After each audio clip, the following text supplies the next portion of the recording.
जाजपुर निर्वाचन तारीख घोषणा पर टिकेट पाइथिबा नेता एबे भोटर मुहां होइछन्ति। गाँ ठारू सहर एवं पंचायत पंचायत को बुली प्रार्थी माने निज सपक्ष में भोट भिक्षा करुछन्ति। जाजपुर जिलार निर्वाचन शेष पर्याय अर्थात जून 1 तारिख में हेबाकु थिबा बेले प्रचार पाई यथेष्ट समय रही। तथापि प्रार्थी माने दिनटिए भी बिना प्रचार नष्ट हेबाकु देउनाहंती। बीजेडी प्रार्थीनी सुजाता साहू जाफरपुर पंचायत रे जनसभा जरिया रे भोटर को पाखरे पहुंचीबाकु उद्यम करिसेंती।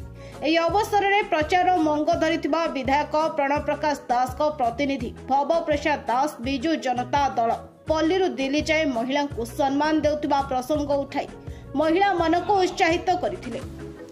मंचरे महिला विधायिका प्रार्थीनी जाजपुर ब्लॉक रो महिला अध्यक्ष उपस्थित रहिथिले, जहाकी भवंक कथा पदे उपस्थित महिला माने ग्रहण करथिले। तेणु महिला नेतृत्व को जययुक्त करने को भव अनुरोध करथिले।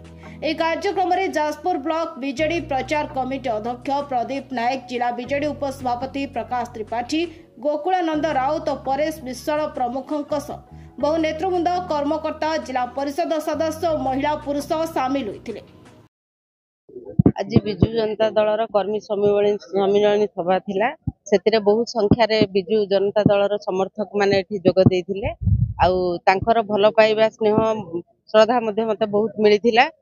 आज जो निर्वाचन परिप्रेक्षी रे से माने तांकर जे निज निजर मतदान करिया पई जे कि शंख चिन्ह विजु जनता दलर प्रगतिर चिन्ह, विकास र चिन्ह, से विकास को नेई मु साधारण लोकंक पाखरे पहुंचुची आ समस्तंकर आशीर्वाद भिक्षा करूँ। मु काहा पाखरे प्रतिद्वंदी करिया पई चाहू नै। मु केवल विजु जनता दलर प्रार्थी हेची। मु विजु जनता दलर ही कथा कहबी, विकास र कथा कहबी, लोकंक पाखरे पहुंचबी, साधारण लोकंकर सेवा करबी।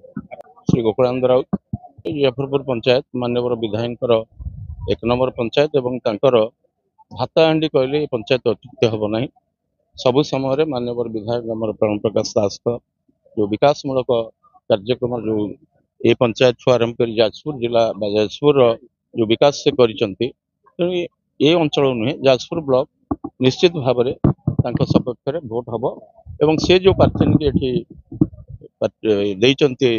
टिकेट देइचंती प्रार्थी करिसेंती, निश्चित भाव में से प्रार्थी जाजपुर विधानसभा निर्वाचन मंडल निश्चित भाव में आग अपेक्षा अधिक भोट जितवार संभावना निश्चित अच्छी।